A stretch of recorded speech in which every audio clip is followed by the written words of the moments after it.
네, 이렇게 이태원 참사의 원인과 책임을 가리기 위한 수사가 속도를 내고 있습니다. 하지만 경찰을 수사하는 이른바 셀프 수사 논란이 번지고 있고 또 윗선에 대한 수사가 어디까지 확대할 것인가 관심도 쏠리고 있습니다. 이번엔 장윤미 변호사와 함께 조금 더 수사 내용 들여다보겠습니다. 네, 변호사님 안녕하십니까? 네, 안녕하세요. 네.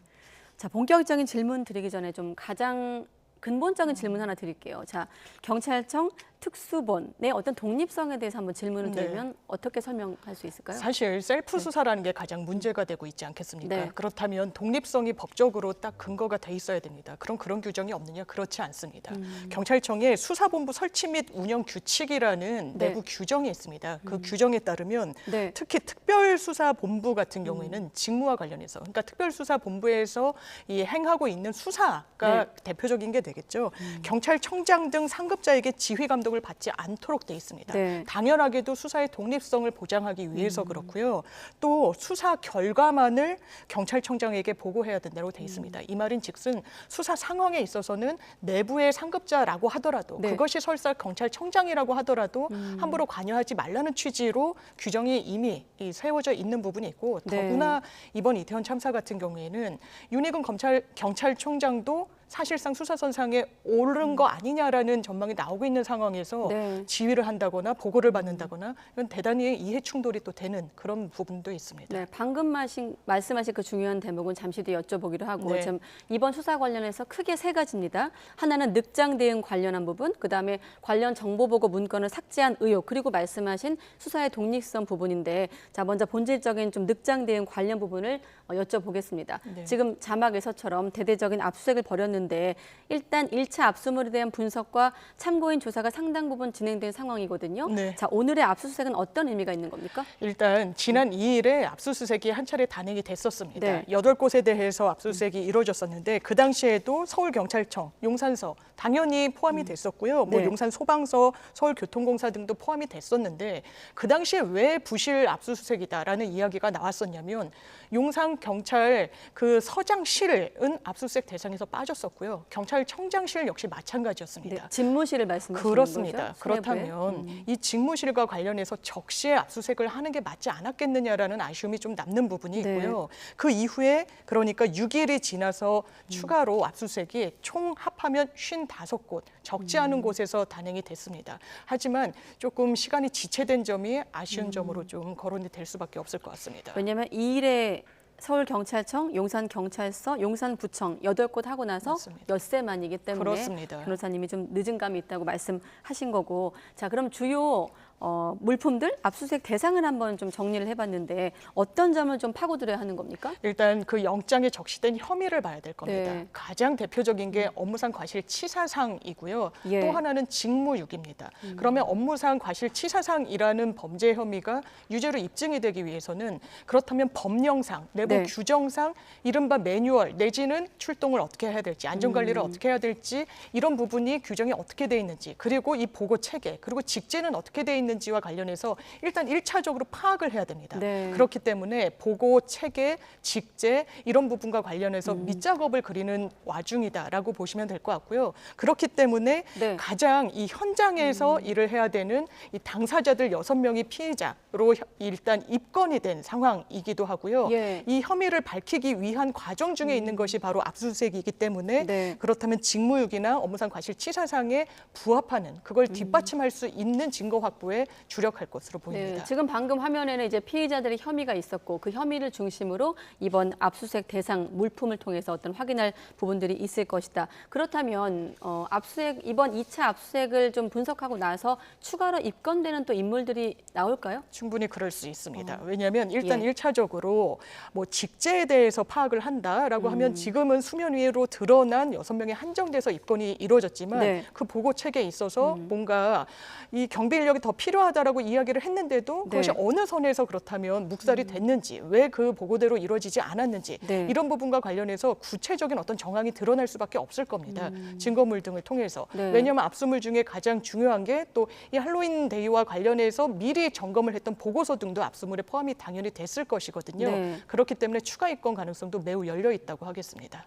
자, 그러면 압수 대상 보면 주요 피의자 참고인의 휴대전화, 또 헬로윈 대회 관련 문서, 또 PC 전자정보 여러 가지 뭐 CCTV 영상 파일도 있고요. 그렇습니다. 그렇게 좀 대상을 구체화시킨다면 어떤 점을 좀 주목해야 되는 겁니까? 사실 CCTV 영상도 네. 지금 뭐 일각에서는 특정인을 네. 지명해서 뭔가 오해를 부렸다. 이런 것은 만약에 혐의로 들여다 본다면 CCTV나 그 상황을 담은 영상으로밖에 확보를 할 수가 없을 겁니다. 네. 그렇기 때문에 영상물, 그 당시에 수집을 한 CCTV 등의 분석이 좀 불가피해 보이는 부분이 있고요. 네. 그렇지만 이 사건의 본질은 기본적으로 국가 공권력이 제대로 작동하지 않았다는 데 있습니다. 네. 경비 인력이 제대로 작동하지 않았고 출동하지 않았고 보고 체계도 상당히 난맥상을 드러내주고 있기 때문에 총괄적으로 이런 보고 문건 그리고 직제 등을 예. 통해서 파악할 것으로 보입니다. 알겠습니다. 그리고 서두에 우리가 언급했던 수사 독립성 관련해서 윤익은 경찰청장이 어제 국회에서 한 발언이 논란이 되고 있습니다.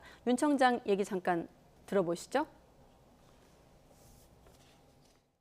지금 특별수사본부에서는 용산서장 집무실이나 핸드폰 등에 대해서도 압수수색을 실시를 했습니까?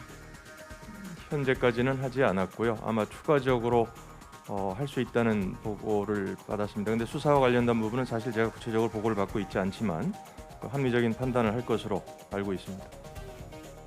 이 문건이 보고됐다는 걸 삭제를 지시했답니다. 아십니까? 삭제, 이거는 네. 범죄 은닉이고 증거 인멸이고 긴급 체포해야 되는 상황입니다. 보고 받으셨어요 이거? 삭제 지시한 거? 삭제 지시는 제가 보고받기로는 아마 해당 정보과장이 지시를 했다고 그렇게 보고를 정보과장 받았습니다.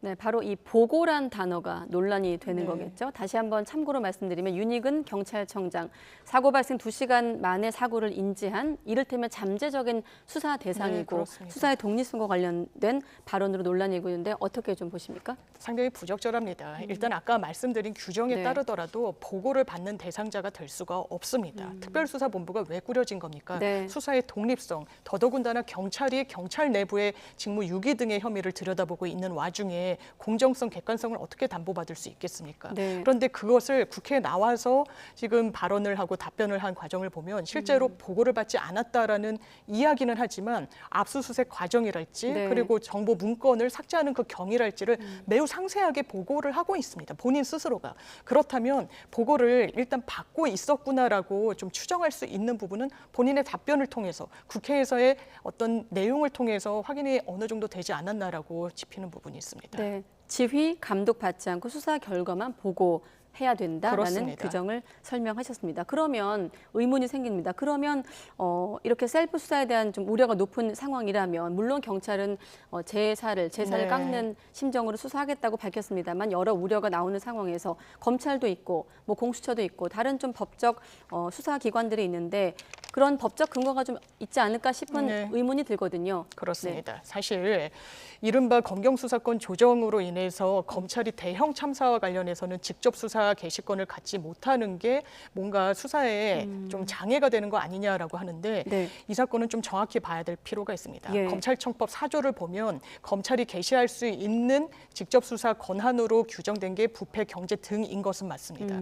그렇지만 당연하게도 이 법을 만드는 과정 중에서 경찰의 비위, 경찰의 불법행위, 경찰의 문제점을 경찰 스스로 수사하도록 놔두지는 않았습니다. 그렇기 때문에 검찰이 이 부분과 관련해서는 직접 수사 개시권을 갖고 있고요. 현행법으로 그렇습니다. 네. 지금 참사와 관련해서도 지금 수사가 진행되는 가장 큰 축 중에 하나는 경찰이 제대로 왜 움직이지 않았냐는 부분 아니겠습니까? 네. 그렇다면 검찰이 지금이라도 바로 이 부분과 관련해서는 수사할 수 있는 법적 근거는 마련돼 있습니다.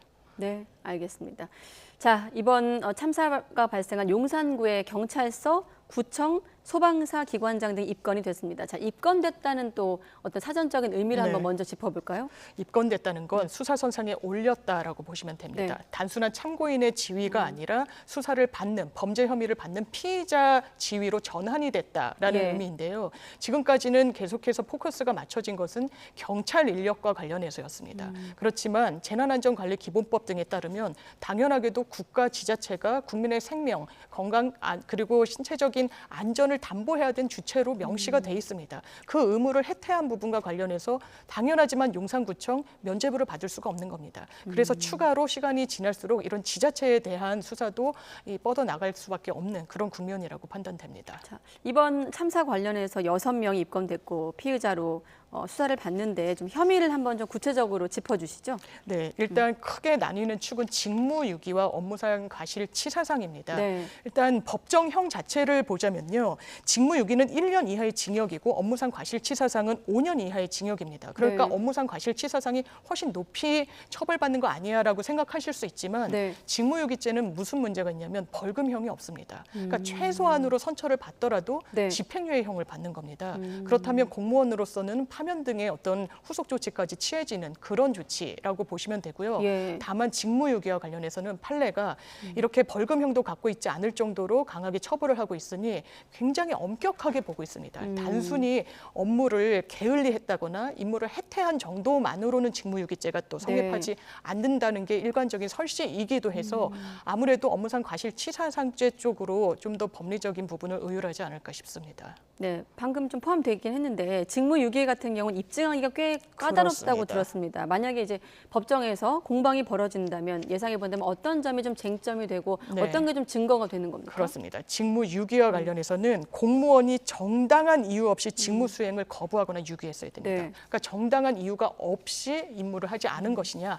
아니면 그 상황에서 현장에서의 판단을 잘못 내려서 다소 출동이 늦었거나 미리 사전에 점검하지 못했던 것이냐, 이 부분이 상당히 기준점을 갖고 판단하기는 어려워 보이는 부분이 있습니다. 네. 이미 피의자로 입건된 상황에서 방어를 하기 위해서라면 본인이 상황 판단은 잘못했지만 이게 의도성이나 고의성이 있었던 건 아니다. 정당한 이유 없이 의무를 저버린 건 아니다. 이런 쪽에 초점을 맞춰서 방어할 것으로 보입니다. 또 한 가지 수사의 한 줄기가 은폐 관련 의혹 아니겠습니까? 그렇습니다. 보고 안 되고 정보 보고가 삭제된 부분인데 이건 혐의로 따지면 증거인멸인 그렇습니다. 건가요? 네. 이거 증거인멸의 혐의가 있죠. 왜냐하면 그 당시에도 이 3년 만에 노 마스크 할로윈 축제 아니었습니까? 네. 그렇기 때문에 굉장히 많은 인파가 몰릴 거라고 예상이 됐었고 심지어 코로나 국면에서도 10만 명 이상이 운집했었습니다. 예. 그렇기 때문에 용산서 정보과에서는 정보 수집관, 경찰들이죠. 내부적으로 보고서를 올렸다라는 겁니다. 경찰 내부 시스템에 따르면 이런 첩보 문건은 72시간이 지나면 사라지도록 돼 있다고는 합니다.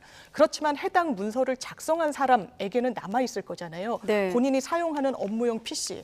그런데 용산 정보과장 등이 그것을 지워라라고 지시를 했다라는 지금 정황이 나타나고 있어서 네. 이게 미리 점검되지 않은 부분과 관련해서 이 문서 삭제가 어떤 의미인지 수사선상에 올라갈 수밖에 없는 그런 국면인 것 같습니다. 네, 우리가 큰 줄기로 한 3개 나눠서 이번 수사를 좀 봤는데 큰 틀에서 이번 수사의 향방이라고 해야 될까요? 방향?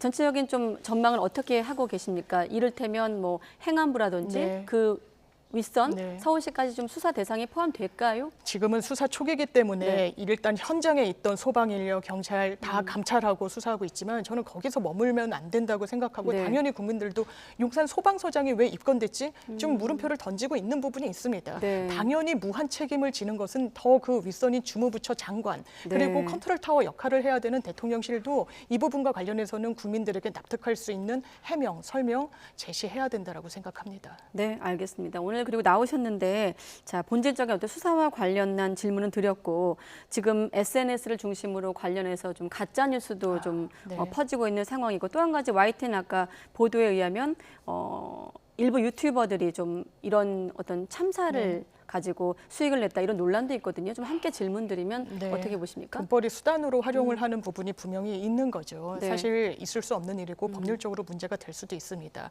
피해자, 이번에 희생되신 분들의 어떤 영상을 그대로 올린다, 영상에 그대로 올린다고 하더라도요. 네. 특정인이 식별될 수 있으면 그게 개인정보보호법의 보호 대상입니다. 단순히 이름, 주민번호만 포섭되는 게 아닙니다. 예. 이런 법률 위반이 될 수 있고 특히나 SNS, 유튜브 이런 채널을 통해서 불특정 다수가 접근할 수 있도록 영상물을 게시하는 거 아니겠습니까? 네. 이게 일반 명예훼손, 모욕 등보다 훨씬 가중해서 처벌받습니다. 왜냐하면 너무나 많은 사람들이 불특정하게 접속할 수 있다라는 걸 입법 과정에서도 전제를 한 겁니다. 네. 형사적으로 처벌받을 수 있다는 점을 정말 유념하셔야 되겠습니다. 네, 그런데 그 유튜버에 대한 형사처벌은 규정을 설명하셨는데 네. 아까 리포트에서도 해외 사례를 봤는데 네. 플랫폼에 대한 어떤 제재 근거가 마련해야 된다는 목소리가 있더라고요. 그렇습니다. 어떻습니까? 사실 사실 이런 유통 창구가 없다면 본인들이 올리더라도 많은 사람들이 접속하기는 어렵겠죠. 그렇지만 네. 현행 법률 체계로 따르면 올린 게시자에 대해서 형사처벌할 수 있지 이 플랫폼 업체에 대해서는